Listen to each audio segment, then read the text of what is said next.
네, 국민의힘 전당대회가 뜨겁게 달아오르고 있습니다. 그런 중에 여러 이슈 중에 하나, 이 총선 백서 작업이 마무리가 됐다 그러는데 언제 발간할 거냐라고 하는 문제도 지금 여러 이슈 중에 하나인 것 같습니다. 총선 백서 특별위원회를 이끌어온 총선 백서 특별위원회 위원장 국민의힘 조정은 의원 직접 모셨습니다. 의원님 어서 오세요. 네, 반갑습니다. 네. 저 총선 백서 작업은 그러니까 완료가 된 거예요? 네, 뭐 마무리 작업입니다. 네. 네, 지난주 이번 주 지금 오늘도 회의가 있고요. 그래서 내용 면에서는 아마 오늘 정도 회의를 하고 의결하면 완료가 되지 않을까 생각합니다. 그 다음 수순은 어떻게 되죠? 그다음 수순은 이제 발간을 하는 건데 네. 일단 보고서 형식으로는 오늘 마무리가 되고요. 원래 본 계획은 이제 7월 초 발간이었는데요. 네. 뭐 여러 가지 정치적 정무적 상황이 변해서 이제 전당대회 전으로 할지 후로 할지 깊은 고민하고 있습니다. 아, 그래요. 아직 결론은 안 나셨고요. 예. 근데 이거 자꾸 결론을 늦출 수는 없잖아요. 네, 늦출 수는 없고 실은 원래 내기로 했던 일정이 7월 초인데 이것을 변경하는 그 이유에 대한 정당성, 명분 그리고 뭐 저 혼자 결정할 수 있는 건 아니기 때문에 특위위원들의 의견 네. 또 저희 지도부 그 실은 오늘 아침 비대위가 예정되어 있는데 비대위에서 좀 집중적으로 논의를 해서 네. 의견을 달라라고 황우여 비대위원장님께 요청드린 상태입니다. 알겠습니다.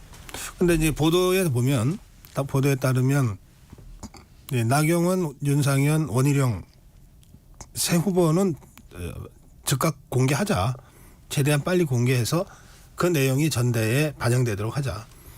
그다음에 한동훈 후보는 전대에 부정적 영향을 미칠 수 있으니 전대 끝난 다음에 공개하자. 뭐 이런 입장인 것 같아요. 네. 그 제가 궁금한 게 전 뭐 백서가 아직 공개되지 않은 상태잖아요. 네. 그러면 이 백서 내용이 뭐 한동훈 후보 측한테 그렇게 불리하게 작업이 돼 있습니까? 뭐 공개되지 않은 상태이기 때문에. 그러니까. 예. 아까 말씀하신 후보들이 뭐 이제 한동훈 후보의 경우는 전대에 불리하게 작용한다라는 내기는 실은 나에게 불리하게 작용할 수 있으니 뭐 이런 의미였겠죠. 네. 네. 또 나머지 세 후보는 뭐 나에게 좀 유리할 수도 있으니 상대적으로. 네. 그래서 저는 이 백서에 한 1,000명 이상의 의견들과 목소리가 담겨 있습니다. 네. 이걸 그냥 한 사람을 공격하고 또 다른 한 사람에게 유리하게 사용되기 위해서 쓰지는 않았습니다. 그런 생각 전혀 없이. 그래서 저는 이 개혁 부분 어떻게 하면 우리가 다시는 지지하는 이길 수 있는 정당이 될 수 있을지 네. 시스템을 어떻게 바꿔야 되고 조직과 홍보와 전략과 당정 관계는 어떻게 가야 되는지 굉장히 구체적이고 좋은 제안들을 담겼다고 생각하는데 네. 이 부분만큼은 전당대회에서 논의가 되어서 4명의 후보들이 내가 당대표가 되면 이걸 어떻게 실천하겠다라는 걸 듣고 네 분 모두 미래지향적으로 가자 그러지 않습니까? 예. 그런 거에 써도 좋겠다. 하지만 이제 백서이기 때문에 지난 총선에서 일어났던 일을 날 것 그대로 다 적었습니다. 그리고 당원 당규에 비교해서 당원 당규에 맞지 않는 일들은 무엇이 있었고 어떤 결정을 했고 어떤 평가를 받았고 네. 이런 것들이 뭐 모든 분야의 망라에서 다 적혀 있긴 합니다. 뭐 저한테 그 이런저런 의견을 주시는 분들은 아니 백서는 사실은 이 하다가 안 돼서 못해서 전대 이후에 발간하게 된다면 정말 아쉽지만 백서 작업을 끝내놓고 전대에 영향을 미칠까봐 공개를 안 한다는 거는 이런 정당은 처음 봤다. 사실 그런 말씀들을 많이 네. 하세요. 저도 비대위가 뭐 오늘 어떻게 의견을 주실지 모르겠지만 뭐 추가적으로 내용을 보완해라. 뭐 그건 저희가 수용할 수 있다 생각합니다. 예. 예를 들어서 이번에 지금 문제가 되고 있는 문자 논란 백서에 잘 넣어라. 뭐 이런 것도 뭐 검토할 수 있다 생각합니다. 다만 이제 정치적으로 너무 뜨거우니까 좀 미루자라는 거에 대해서는 저희 백서위원들이 어떻게 생각하실지 또 무엇보다도 저희 당원과 국민들께서 뭐라고 보실지 걱정이 되긴 합니다. 그 보도에 따르면 한동훈 당시 비대위원장과는 결국 그 인터뷰를 못한 걸로 그렇게 돼 있더라고요. 네, 근데 뭐 저희가 하고 싶었던 질문들을 다 이제 언론에서 질문하면 하나씩 하시던데 질문드리고 싶은 게 만약에 한동훈 비대위원 지금 후보가 제 자리 총선백서 위원장 자리에 앉아 있으면 총선을 진두지휘했던 사람과 만나서 물어보는 이런 중요한 일정을 생략했을까? 그렇지 않을까요? 어떻게 뺄 수가 있을까요?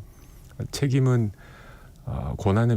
책임과 권한은 비례하는 건데 가장 큰 책임이 있었다는 건 누구나 인정할 수밖에 없고 또 본인의 입에서 뭐 토달지 않고 100% 제 책임입니다 했는데 그냥 그렇게 끝낼 일이 아니라 다음번 선거 또 있으니까 어떤 걸 느꼈는지 소회가 무엇이었는지 당이 이랬으면 좋겠다 저랬으면 좋겠다 구체적인 얘기를 해주셨으면 좋겠다.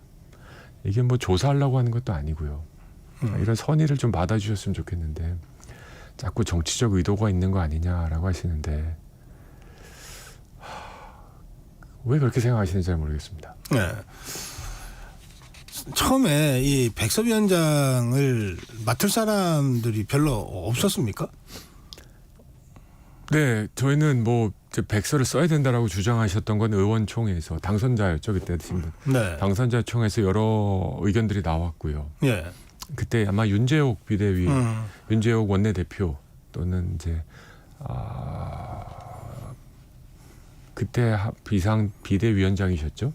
네. 당 대표께서 당선자 총회에서 백서 쓰자 그리고 조정원한테 맡기겠다. 그래서 의원님들 당선자분들께서 다 만장일치로 동의해 주셔서 제가 맡게 됐는데 네. 이렇게 지난한 과정일 줄 몰랐습니다.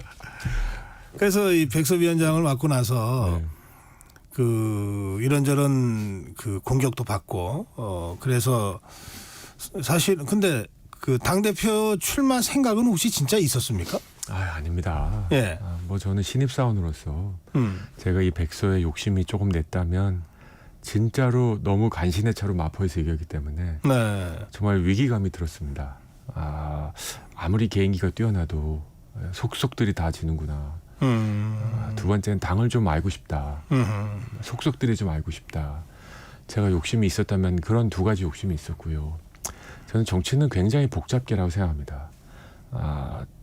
총선이라는 큰 선거를 경험 없는 사람이 지휘하는 것도 문제가 있겠지만 네.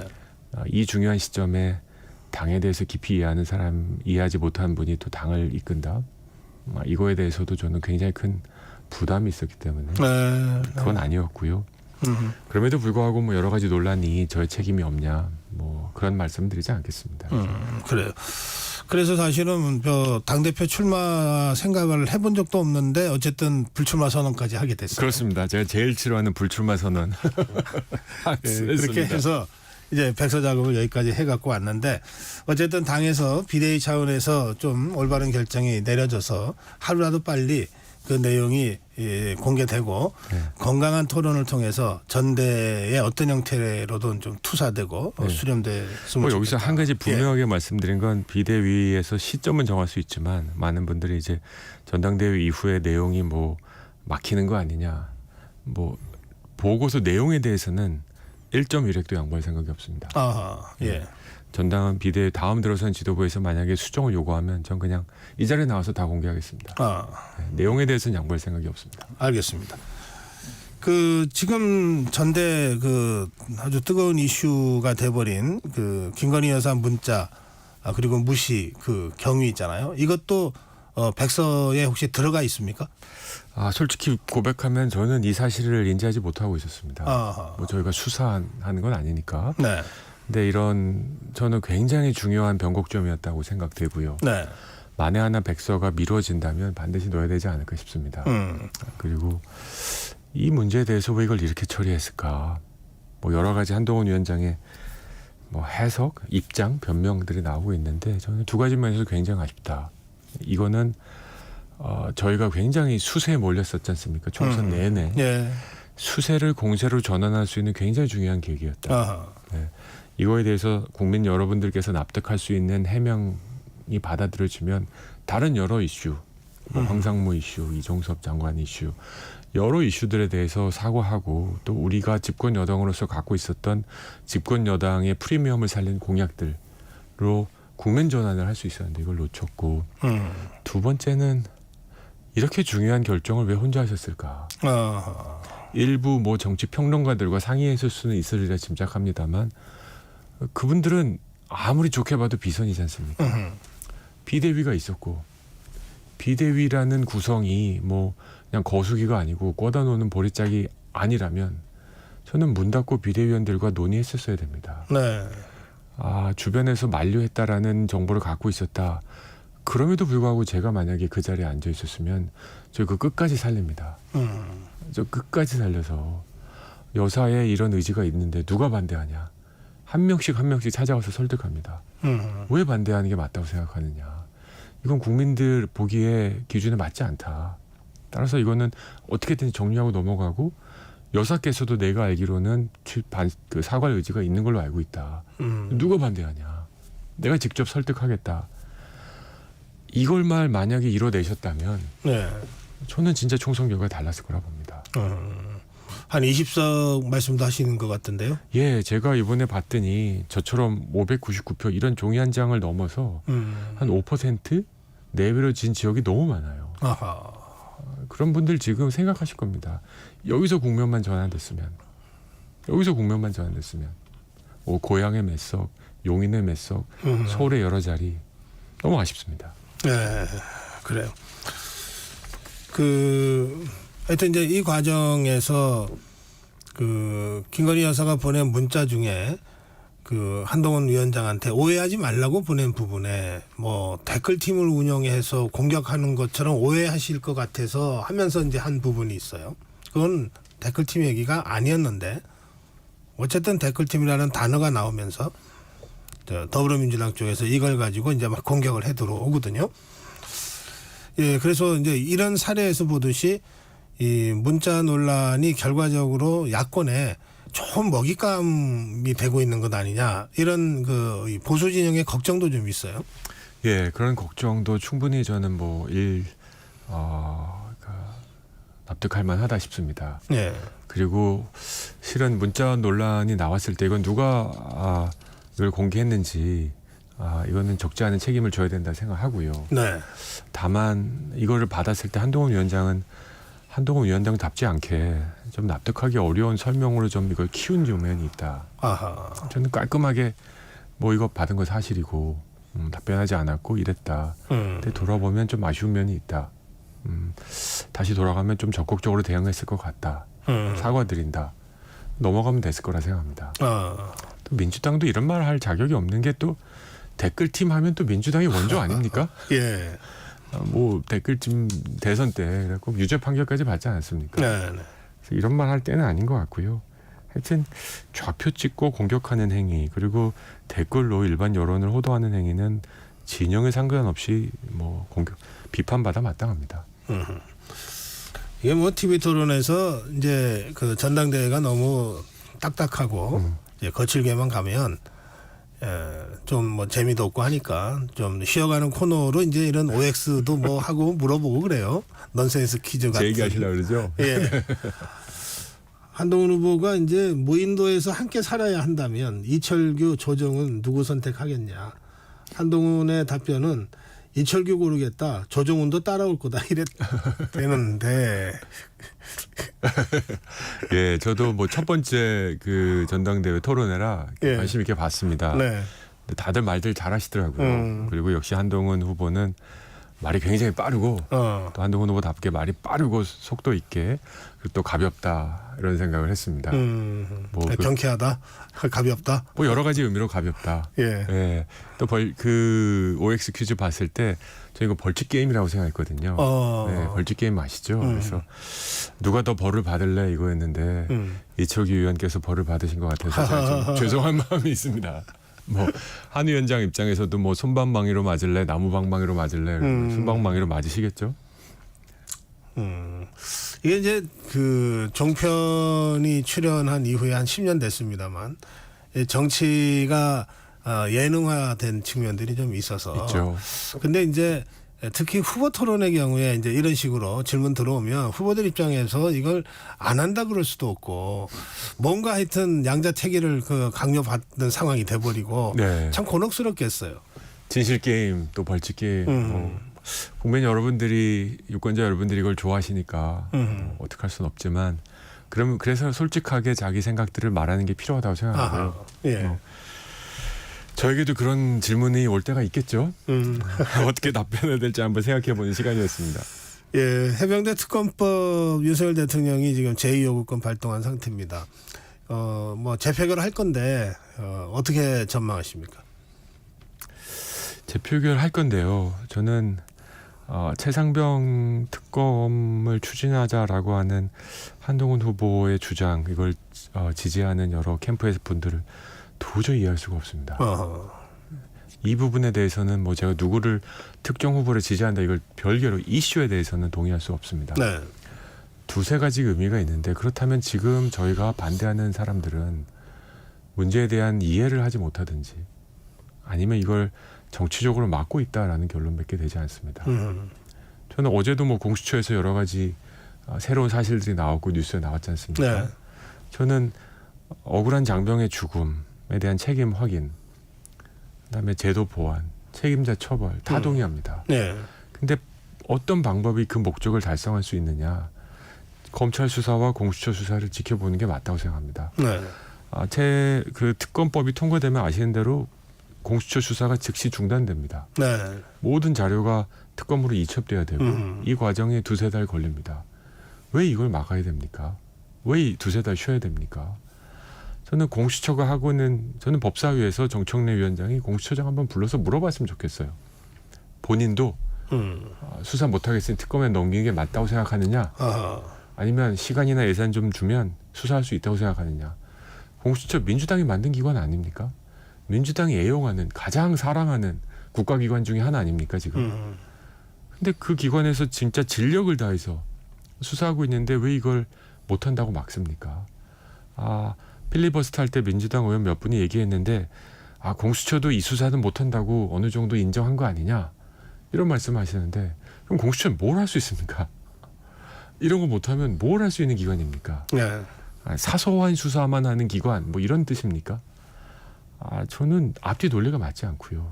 이런 논리에 불을 끼쳐준 최상병 특검법 만들어서 가자라고 하는 건 합리적이지도 않고 또 정치적으로도 굉장히 미숙한 판단이었다 싶습니다. 그런가 하면 지금 법사위에서는 대통령 탄핵 청문회 지금 열겠다 하고 있습니다. 이거 어떻게 보세요? 뭐 과유불급이란 얘기가 있는데요. 민주당 뭐 제가 이걸 보고 언론에서 보니까 네. 저희 진보 언론이란 데서도 뭐 굉장히 걱정을 얘기를 하더라고요.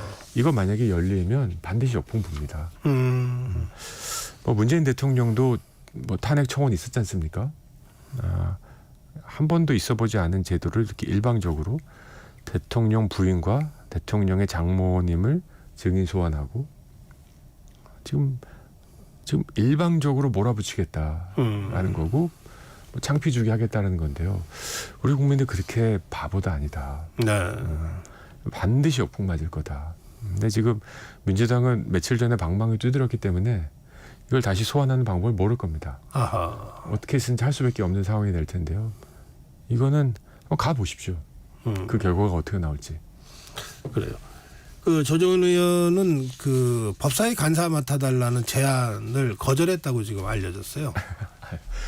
저 법사위에서 21대 법사위 하셨던 선배님들이 네. 동료 의원님들이 저보러 변호사도 아닌데 잘했다고. 또 정청래 의원이 위원장 됐으니까 마포 갑을 마포 대전을 한번 해봐라. 예. 근데 너무 힘들다. 뭐 그리고 더 훌륭한 뭐 유성범 간사님 같은 분이 계시니까 제가 양보하고 저는 좀 긴 호흡으로 이제 대한민국 미래에 대한 고민하고 싶다 말씀드려서 지금은 교육위 간사하고 있습니다. 교육위로 갔습니까? 네. 그래요. 그 지역구는 마포 갑이시고. 그렇습니다. 예, 정청래 법사위원장은 마포 을. 그렇습니다. 예. 마포 갑. 어떤 구상을 하고 계십니까? 네, 뭐 정청래 의원님이 이제 법사위원장을 맡아서 이제 사법 정의를 이제 망가뜨리시고 계시고요. 저는 마포 갑에서 이제 교육 발전 한번 제대로 한번 교육 발전해 보고 싶습니다. 이제 마포가 수도권에 있고 서울에 있지만 생각보다 교육이 열악합니다. 시설 면에서 열악하고 또 과밀 초등학교가 여러 개가 있고 또 대표할 수 있는 고등학교가 부재하고 그래서 잘 사시다가 애들 고등학교 갈 때쯤 되면 이사 가는 동네가 마포입니다. 이것 좀 한번 막고 싶다. 잘 오셔서 키워서 아이들 대학 보내고까지도 살 수 있는 동네로 한번 만들기 위해서 국가교육뿐만 아니라 마포교육까지 제가 앞장서서 한번 바꿔보고 싶습니다. 마포를 교육 특구로 만들겠다. 그렇습니다. 예. 네. 국민의힘 백서 특위위원장 조정은 의원과 말씀 나눴습니다. 고맙습니다. 감사합니다.